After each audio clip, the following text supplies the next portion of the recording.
지난주일에 우리가 말씀을 살펴보는 가운데 제가 그런 말씀을 드렸습니다.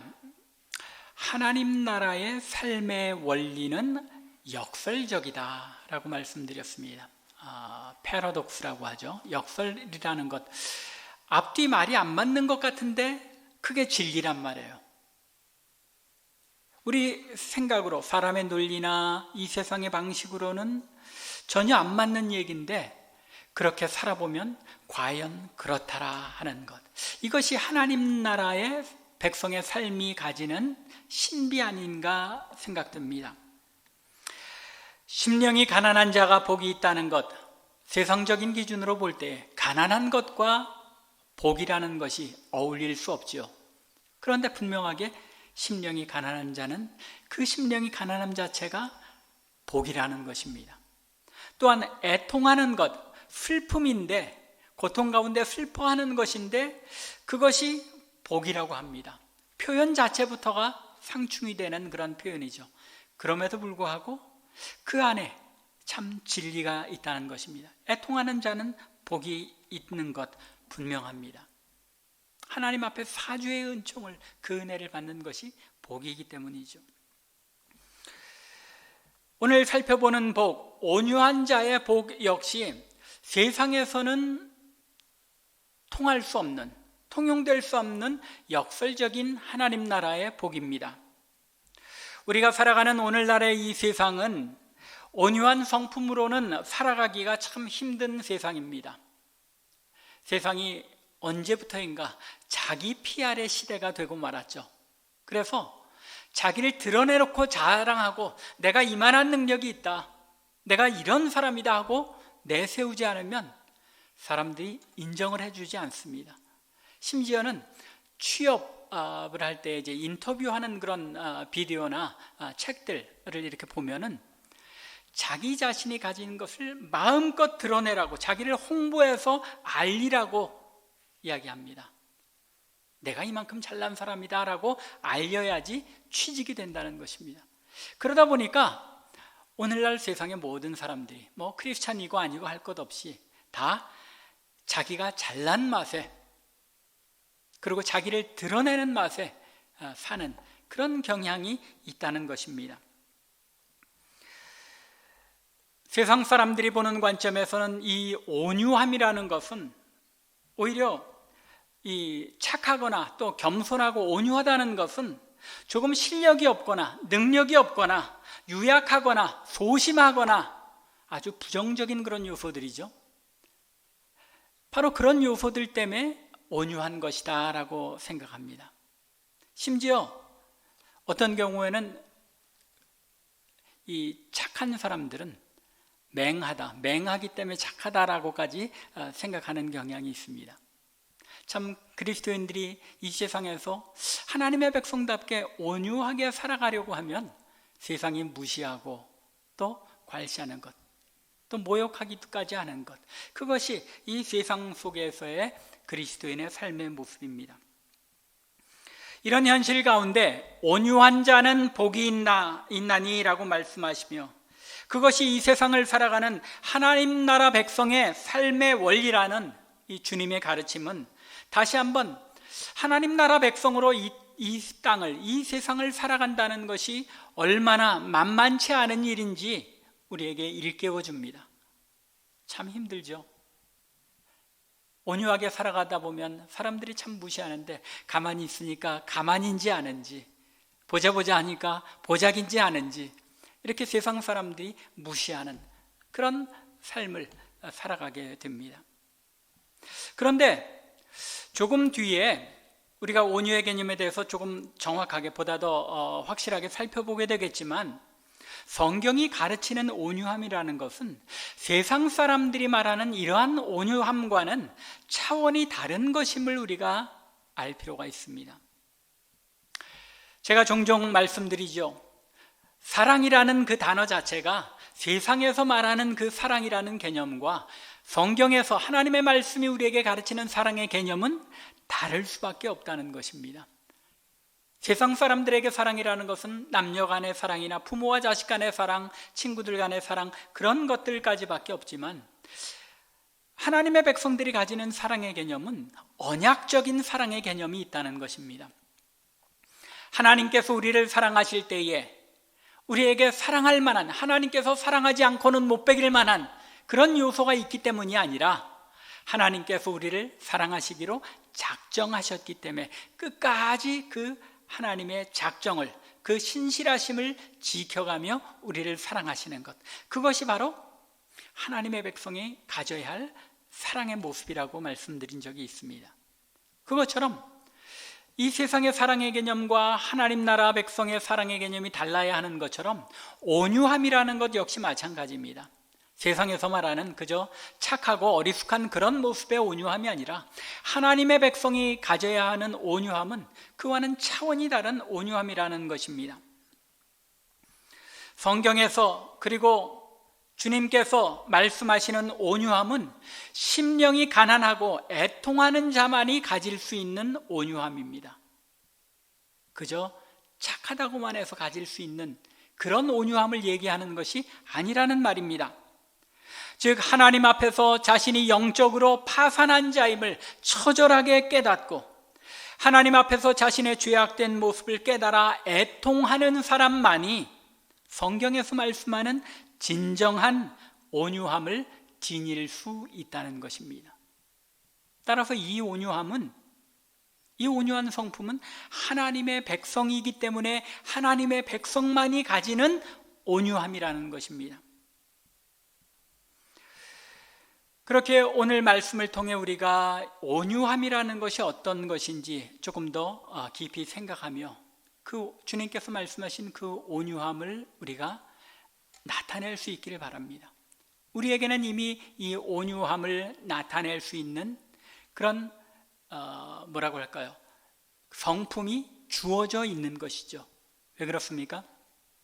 거듭남을 통하여 심령이 가난한 가운데 애통하는 자의 모습을 우리가 알고 있고 그 체험을 통해 거듭났기 때문에 우리는 우리 안에 이 온유함이라는 성품이 주님을 닮아서 우리 안에 그 온유함이라는 성품이 있다는 것입니다. 그 온유함을 어떻게 드러내느냐 하는 것이 우리가 취해야 할 그런 태도이요 방법이죠. 그래서 오늘의 말씀 가운데 온유가 무엇인지에 대해서 분명하게 깨닫고 왜 온유한 것이 복된 일인지 우리가 깨달아가는 은혜의 시간 되기를 바랍니다. 이미 말씀드린 것처럼 팔복이나 산상수훈의 가르침에 나타난 하나님 나라 백성의 삶의 모습은 하나님 나라에 들어가기 위해서는 우리가 꼭 이런 모습을 가져야 한다 하는 조건이 아니라는 것, 여러분들이 꼭 기억하셔야 됩니다. 우리는 이미 하나님의 백성이 되었기 때문에 이러한 팔복에 나타난 산상수훈에 나타난 그런 삶의 모습들이 우리 안에 이미 있고 그것이 밖으로 드러나 나타나는 그런 삶으로 변해가야 한다는 것입니다.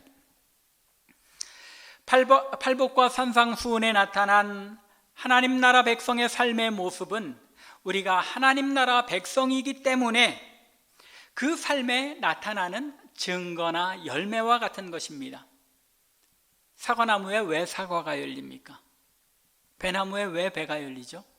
그 나무 자체가 사과나무니까 사과가 열리는 겁니다. 그 나무가 배나무이기 때문에 배가 열리는 겁니다. 우리가 하나님의 백성이기 때문에 이 하나님의 백성의 삶은 우리 안에 이미 주어져 있고 나타나야 한다는 것입니다. 열매로서 드러나야 한다는 것입니다. 산상수훈과 팔복의 말씀을 그런 차원에서 우리가 이해해야 한다는 것입니다. 오늘도 또 컴퓨터가 서버렸네요. 네, 그렇게 이 온유라는 것, 이 온유가 어떤 의미인지 깊이 알아가야 한다는 것. 온유의 개념을 가리켜서 많은 그 성경학자들이 그리고 목사님들이 이 마태복음에서 온유라는 단어에 이제 프라에이스라는 그 헬라어가 사용됐는데 그 단어의 개념이 무엇이냐, 그걸 가지고 이 온유가 무엇인지를 설명하려고 합니다. 그런데 제 생각은 좀 다릅니다. 왜냐하면 이 헬라어 단어를 연구한다고 해서 온유함의 개념이 드러나는 것이 아니라 사실은 진정한 온유함이라는 것, 그것은 하나님의 말씀이 온유함에 대해서 어떻게 설명하고 있느냐를 살펴봐야 한다는 것입니다. 왜냐하면 이 마태복음이 헬라어로 기록되긴 하였지만 예수님께서 이 산상수훈을 가르치실 때는 어떤 언어로 말씀했겠습니까? 아람어로 말씀하셨습니다. 아람어. 1세기에 유대인들의 통용되는 일상 언어가 아람어였습니다. 그런데 그 아람어에서의 그 온유함을 예수님께서 말씀하실 때 온유함의 개념은 헬라어로 나타난 그런 개념이 아니라 오히려 어떤 언어에 기초한 겁니까? 유대인들의 언어, 히브리어에 기초한 개념인 것입니다. 예를 들면 우리 한국 사람들이 한이라는 걸 한국 사람은 다 압니다. 한이라는 게 뭔지, 정이라는 게 정이 참 많다 할 때 정이 무엇인지 한국 사람은 알죠. 그런데 그 단어를 영어로 표현하거나 다른 언어로 표현한다고 해보십시오. 그 개념이 정확하게 나타나지 않습니다. 그런 것처럼 여기에 헬라어로 프라에이스라는 단어가 사용되었지만 사실 이 온유함이라는 단어를 통해서 예수님이 드러내고자 하셨던 것은 히브리어의 개념으로서, 유대인들의 히브리어에 근거한 개념으로서 온유가 무엇이냐 하는 것입니다. 그러면 뭘 봐야 되겠습니까? 구약 성경에서 온유라는 것에 대하여 어떻게 이야기하고 있느냐를 우리가 알아야 하는 것입니다. 예수님께서 오늘 5절에서 온유한 자는 복이 있나니 그들이 땅을 기업으로 받을 것이며 라고 말씀하신 이 말씀은 사실은 어떤 말씀에 기초한 것이냐면 시편 37편에 기초한 말씀입니다. 시편 37편 11절에 보면 이렇게 시인이 노래합니다. 그러나 온유한 자들은 땅을 차지하며 풍성한 화평으로 즐거워하리로다. 여기에 보면 온유한 자들은 땅을 차지할 것이라고 말씀합니다. 예수님의 이 말씀이 바로 시편 37편에 근거한 것이라는 이야기입니다.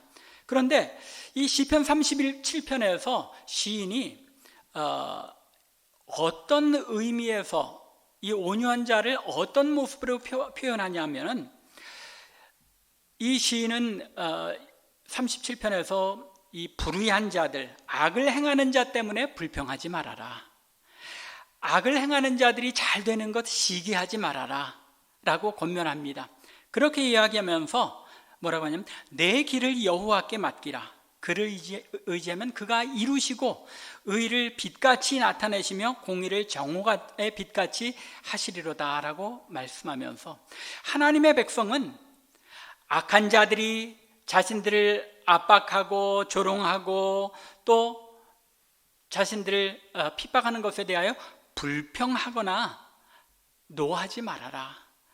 참고 기다리고 여호와께 맡겨라. 그러면 그가 내 의를 나타내실 것이다 라고 말합니다. 그러면서 결국 악을 행하는 자들은 하나님 앞에서 끊어질 것이기 때문에 여호와를 소망하는 자들은 끝까지 참고 견디는 가운데 땅을 차지하게 될 것이라는 말입니다. 그러면서 온유한 자들은 땅을 차지하며 라고 말씀하고 있는 것입니다. 그러면 이 말씀 속에 나타난 온유한 자는 어떤 사람입니까? 억울하고 힘들고 핍박을 받는 그런 삶의 모습 가운데서도 노하거나 불평하거나 시기하지 않고 그것을 끝까지 참고 견뎌내는 사람, 이것이 겸손한 자의 온유한 자의 모습이라는 것입니다. 여기에 사용된 단어가 히브리어 단어가 아나브라는 단어인데 사실 이 단어는 구약 성경에 굉장히 많이 등장합니다. 어떤 때에는 가난한 자라고 번역되기도 하고 어떤 때에는 곤고한 자, 또 겸손한 자 여러 가지 의미로 번역이 됩니다. 그런데 그 기본적인 의미는 압제를 당하고 어려움을 당하고 곤란한 그런 지경에 빠져 있지만 그 가운데서도 꿋꿋하게 여호와 하나님을 바라보고 하나님께 맡기고 그 모든 것을 견뎌내는 사람, 이것이 온유한 사람이라는 것입니다. 이 단어의 개념을 조금 더 폭넓게 잘 이제 이 시편뿐만 아니라 시편에 나타난 개념보다 더 풍성하게 보여주는 것이 스바냐 선지서입니다. 스바냐서 3장 12절에 보면 스바냐 선지자가 이 동일한 이 아나브라는 이 단어를 이렇게 표현합니다. 12절에 보면 내가 곤고하고 가난한 백성을 내 가운데 남겨두리니 그들이 여호와의 이름을 의탁하여 보호를 받을지라 라고 말씀합니다. 곤고하고 가난한 백성이라고 했는데 여기에 곤고하고라는 이 단어, 곤고한 백성이라는 단어가 아나브라는 단어와 같은 단어에서 파생된 아니라는 단어가 사용됩니다. 무슨 이야기인가 하면은 이 스바냐도 이 전후 문맥에서 내가 내게 범죄한 모든 행위로 말미암아 수치를 당하지 아니할 것은 그때에 내가 내 가운데서 교만하여 자랑하는 자들을 제거하여 내가 나의 성산에서 다시는 교만하지 않게 할 것임이라. 교만한 자들이 너를 모욕하고 수치를 주는 그러한 모든 것을 다 그치게 하고 제거하여서 성산에서 하나님의 그 예루살렘 산에서 하나님을 예배하는 겸손한 자들만이, 온유한 자들만이, 곤고하고 가난한 자들만이 하나님을 예배하게 하겠다라고 말씀하며 13절에서는 이렇게 바꾸어 표현합니다. 이스라엘의 남은 자는 악을 행하지 아니하며 거짓을 말하지 아니하며 입에 거짓된 혀가 없으며 먹고 누울지라도 그들을 두렵게 할 자가 없으리라. 무슨 이야기입니까? 이 곤고한 백성, 온유한 자가 어떤 자냐면 이스라엘 백성들 가운데서 그 많은 고난 가운데서도 끝까지 남아서 하나님 앞에 신실하게 믿음을 지켜가는 자들, 하나님께 모든 것을 맡기고 하나님의 인도하심 가운데 참 평강을 누리게 되어서 두려워할 것이 없게 된 사람들, 그런 사람들이 바로 온유한 자들이라는 것입니다. 온유한 자들이 어떤 개념인지 감이 잡히십니까? 온유한 자들은 평강을 누리며 두려워하거나 염려하지 않는 사람이라는 것입니다. 왜요? 자신들에게 닥쳐온 그 모든 곤란함과 어렵고 억울하고 원통하고 분한 모든 사건들 가운데서도 자기가 분노하고 자기가 그것을 갚기 위해서 몸부림치는 것이 아니라 하나님께 모든 것을 맡김으로 말미암아 그 안에 참 평강을 누리며 아무런 염려나 두려움이 없는 삶을 사는 사람들, 그런 사람만이 진정으로 온유할 수 있다는 것입니다. 여러분들, 우리 자신들을 돌아볼 때 나는 왜 이렇게 온유하지 못할까? 한번 돌아보시기 바랍니다. 왜 그렇습니까? 억울한 일 당하면 그저 분노하고, 조금 힘든 일 생기면 짜증내고 불평하고, 내가 그런 것들에 대해서 반응하려고 하나님께 맡기는 것이 아니라 내가 그것을, 그 환경을 마음대로 내 의도대로 행하지 못해서 안다라는 것, 바로 그러한 마음 때문에 온유하지 못하고 참 평강을 누리지 못한다는 것입니다. 이처럼 구약에 나타난 온유의 개념, 어떤 것입니까? 억울하고 힘들고 또 원통한 가운데서도 하나님께 모든 것을 맡기고 그 마음에 참 평강을 얻는 사람이라는 그런 개념입니다. 이렇게만 보면 이 성경에 나타난 온유의 개념이 참 연약하고 무기력한, 자신의 생각이나 그런 건 아무것도 없이 그냥 하나님께 맡겼다고 나태한 삶을 살아도 되는 것처럼 그렇게 생각되기 쉬운데 사실 그렇지 않습니다. 온유함이라는 것은 약한 것과는 다릅니다. 무능력한 것과는 다릅니다. 왜냐하면 구약에 나타난 온유한 사람이 누구였는지 여러분들 기억해 보시면 분명합니다. 이 땅, 이 지면에서 그 어떤 사람보다도 더 온유했던 사람 누굽니까? 민수기 12장에 보면 모세는 이 지면에 그 어떤 사람보다도 더 온유했다고 기록합니다. 그 사건이 어떤 사건이었냐면은 모세가 구스 여인을 아내로 취합니다. 그러자 아론과 미리암이 그것에 대하여 반발하고 불평하며 원망하며 하나님께서 모세와만 말씀했느냐 우리와도 말씀했다라고 주장을 합니다. 무슨 얘기입니까? 모세가 구스 여인을 아내로 얻은 것은 빌미였고 모세의 권위에 대해서 도전한 겁니다. 그럼에도 불구하고 모세는 그것에 대하여 자신이 반응하지 않았습니다. 그렇기 때문에 하나님의 말씀이 이 모세를 가리켜 모세는 온유한 사람이었더라라고 말씀합니다. 모세가 어떤 사람입니까? 충분히 능력 있는 사람이었습니다. 모든 백성을 이끌고 판단하고 또 모든 백성들의 재판을 하는 그런 모든 권한을 가지고 백성을 이끌고 얼마든지 자신의 권위를 가지고 미리암과 아론을 누를 수 있었음에도 불구하고 그들을 힘으로 권력으로 누르지 않았다는 것입니다. 하나님께 맡겼다는 것입니다. 능력이 없어서 힘이 없고 연약해서 무능력해서 하나님께 맡기는 것이 아니라 하나님의 통치하심을 믿기에 하나님께서 각 사람을 향한 그 뜻이 있는 것을 알기에 모세는 하나님께 맡기고 온유한 삶을 살 수 있었다는 것입니다. 구약에 온유한 사람이 모세뿐입니까? 여러분들이 잘 아시는 다윗도 온유한 인물이었습니다. 왜냐하면 사무엘하 16장에 보면 이 다윗이 압살롬의 반란에 이제 아들이 반란을 일으켜서 예루살렘에서 도망합니다. 그 도망할 때에 아주 못된 사람 하나가 따라가면서 이 다윗을 저주하죠. 누굽니까? 시므이라는 사람이었는데 사울 가문의 친척이었습니다. 사울 가문이 멸망하게 된 것이 다윗 때문이다 해서 이 다윗이 예루살렘을 빠져나가서 계곡을 가는데 계곡 건너편에서 계속 돌을 던지면서 저주를 하면서 따라갑니다. 그러자 다윗의 장수 중에 이 수르야의 아들들 요압과 아비새 같은 그런 장수들이 왕이여 이걸 왜 참고 있습니까? 우리가 가서 당장 잡아다가 목을 치리까? 라고 이야기합니다. 그러자 다윗이 어떻게 합니까? 내버려 두어라.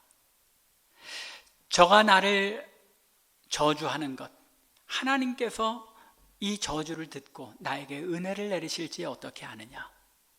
하나님께 맡기고 마음 같아서는 우리 생각으로는 어떻습니까? 당장이라도 쫓아가서 잡아서 쳐 죽여야 할 것 같은데 다윗은 하나님의 은혜를 간구하며 하나님께 맡긴 겁니다. 온유함입니다. 능력이 없어서가 아니라 자기가 어떻게 처리할 수가 없어서가 아니라 하나님께서 어떻게 행하시는지를 기다려 보겠다는 그리고 그 억울함과 원통함을 하나님께서 해결하시기를 바라며 하나님께 맡기는 이 믿음, 이것이 온유함이라는 것입니다. 온유함의 가장 극치를 이루신 분 누구입니까? 예수님이시죠. 예수님 얼마나 온유한 분이신지 마태복음 11장에 보면은 예수님께서 수고하고 무거운 짐진 자들아 다 내게로 오라 내가 너희를 쉬게 하리라 하면서 나는 마음이 온유하고 겸손하니 내게 와서 배우라고 말씀하십니다. 주님은 온유하며 겸손하신 분이셨습니다. 즉 산상수훈에서 제자들에게 그리고 하나님의 백성들에게 하나님의 백성의 삶은 이런 것이다 라고 말씀하고 가르친 것만이 아니라 주님 자신이 평생을 온유한 삶을 사셨다는 것입니다. 하나님께 맡기고 심지어 당신의 백성들이 자신을 거역하고 버렸을 때조차도 그리고 주님께 대하여 침뱉으며 모욕하고 조롱하는 그 사람들에게조차 예수님께서 어떻게 하십니까? 아버지여 저들의 죄를 용서하여 주옵소서. 이 세상 온 인류의 죄를 지시고 온유한 주의 종으로서 또 어린 양으로서 죄를 지고 십자가에 달려 돌아가신 것입니다. 우리에게 온유의 삶이 무엇인지를 가르쳐 주시기 위해서 온유의 삶이 무엇인지 조금 개념이 확실해지실 수 있기를 바랍니다. 그저 단순하게 참고 견디는 것, 그저 내가 어떻게 하지 못해서 마음이 유하다 보니까 그런 것이 아니라 하나님께서 다스리심을 믿기에, 하나님께서 내 삶과 내 주변 모든 환경을 통치하시고 다스리시는 것임을 믿기에 하나님께 맡기고 나는 참 평강을 누리는 것, 불평하거나 불만하거나 원망하지 않고 하나님께 맡겼으니까 하나님께서 행하실 것을 믿고 평안함을 누리는 것, 그것이 온유함이라는 것입니다. 그러면 온유한 사람은 아무 자기 의견이나 자기 생각대로 행하는 것이 없어야 하는 사람인가 하면 그렇지 않다는 것, 우리가 주님의 삶을 통해서도 알 수 있습니다. 또 다윗의 삶 속에서도 나타나죠. 모세에게도 나타납니다.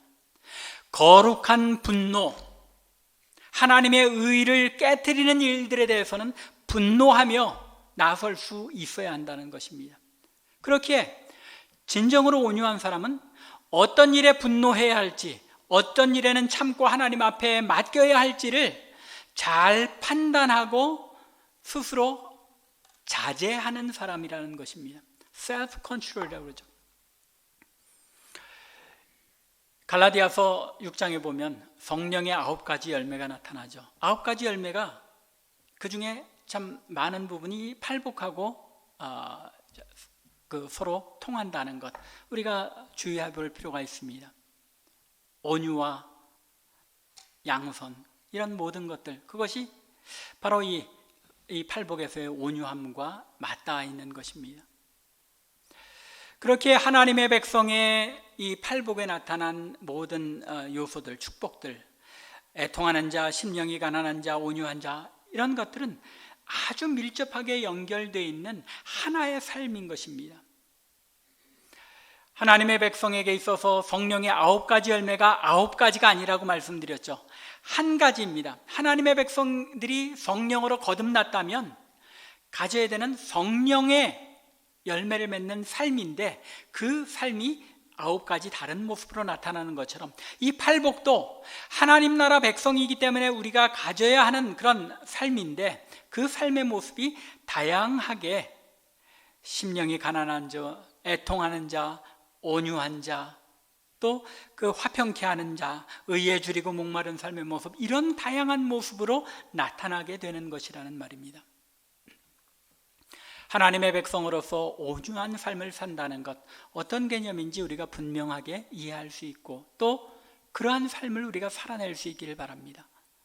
하나님의 백성으로서 온유한 삶을 산다는 것, 그것은 내 삶의 주인이 하나님이심을 믿고 의지하며 맡기는 삶이기 때문에 온유한 사람은 그 안에 평강이 있고 또 그 안에 인내가 있고 겸손이 있는 삶을 살아낼 수 있다는 것입니다.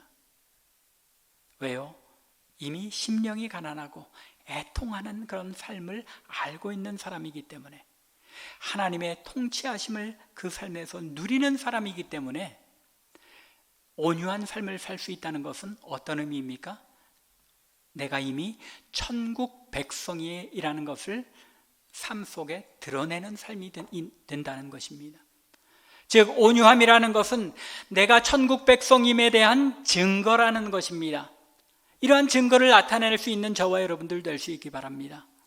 그저 어떻게 좀 착하게 보이고 착하게 살아야 하니까 온유한 척하는 것이 아니라, 하나님께서 내 삶을 통치하시는 것을 확실히 믿기에 하나님께 의지하고 맡기며 나는 참 평강을 누리는 것, 이것이 바로 하나님 백성의 온유함이라는 것입니다. 세상에서 생각하는 온유함과는 차원이 다른 온유함이죠.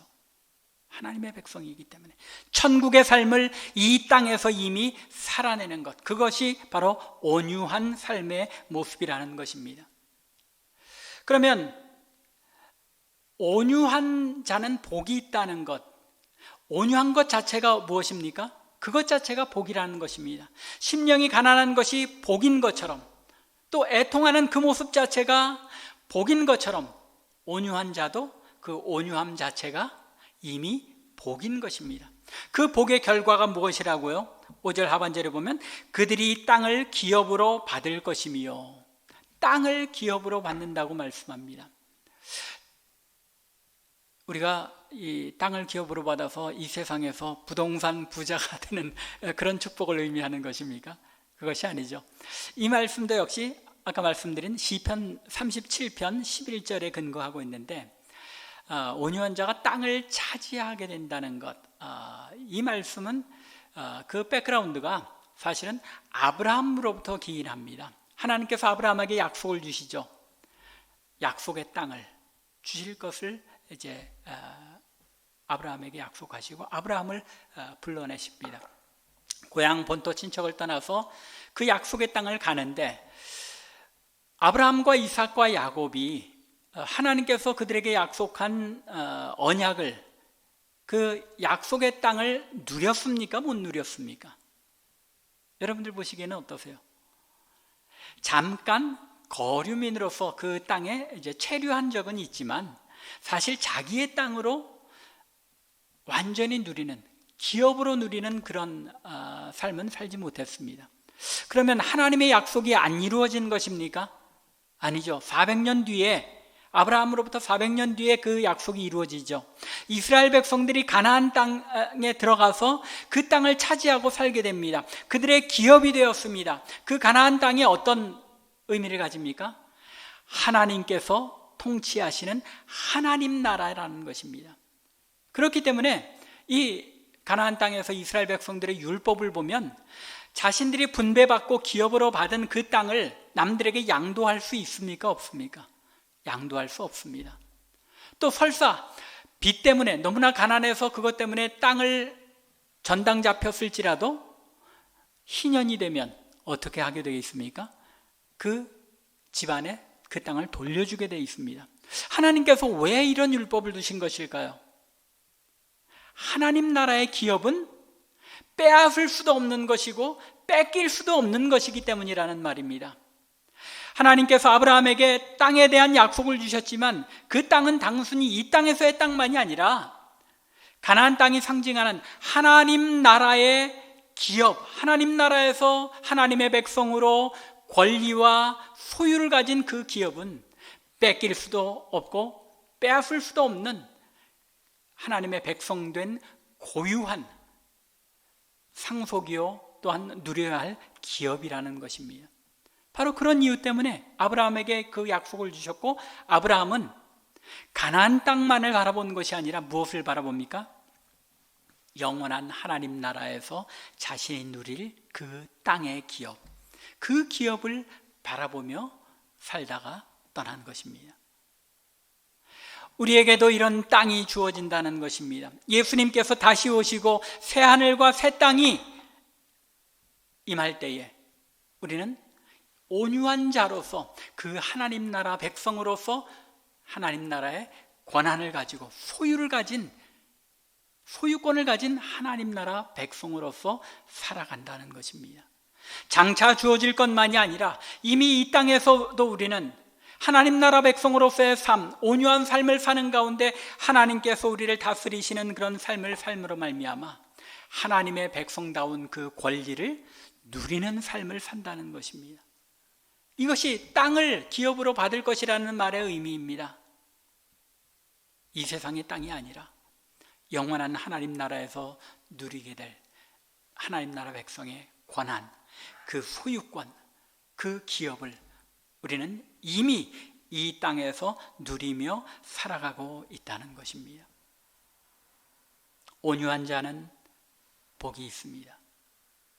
땅을 기업으로 얻고 천국의 삶을 이 땅에서 누리며 살아가는, 하나님께 모든 것을 맡겼기에 평안함을 누리는 그 삶이 천국의 삶 아닙니까?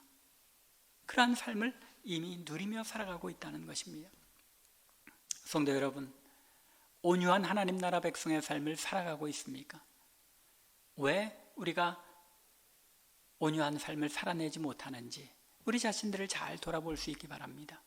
조그만 일에 불평하고 불만하는, 그리고 짜증을 내며 살아가고 옆에 사람들이 내 마음에 맞춰주기만을 바라는 그런 삶이 아니라 이미 우리가 하나님 나라 백성이기에 넉넉하게 다른 사람들을 배려하며 다른 사람들이 불편함 없도록 배려하며 얼마든지 내 자신을 내어주며 살아가는 그런 삶, 하나님께 맡겼기 때문에 평안함을 누리는 삶, 이러한 온유한 하나님의 백성의 삶을 살아드릴 수 있기 바랍니다. 우리는 이미 이러한 삶을 우리 안에 가지고 있다는 것 잊지 마시기 바랍니다. 왜요? 성령께서 우리를 거듭나게 하셨기 때문에, 예수 그리스도를 닮아가는 삶을 이미 우리 안에 시작하셨기 때문에, 우리 안에 선한 일을 시작하신 그 하나님께서 그 일을 완수하시는 그날이 우리 앞에 있기 때문에 우리는 날마다 조금씩 더 온유함을 누리는 삶을 살아낼 수 있다는 것입니다. 이 삶에 매진하는 저와 여러분들 될 수 있기 바랍니다.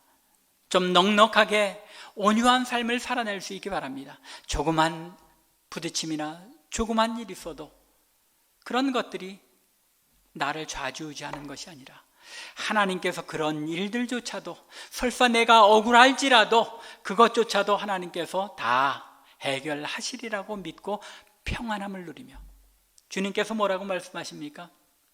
너희는 근심하지 말아라, 염려하지 말아라, 아버지를 믿으니 곧 나를 믿으라. 주님께서 우리의 삶을 다스리시는을 믿고 우리의 매일매일의 삶 가운데 이 온유함을 누리고, 그러므로 말미암아 이 참빛교회가 우리의 삶이 천국의 삶을 날마다 누리는 저와 여러분들 되기를 주님의 이름으로 간절히 축원합니다. 기도드리겠습니다.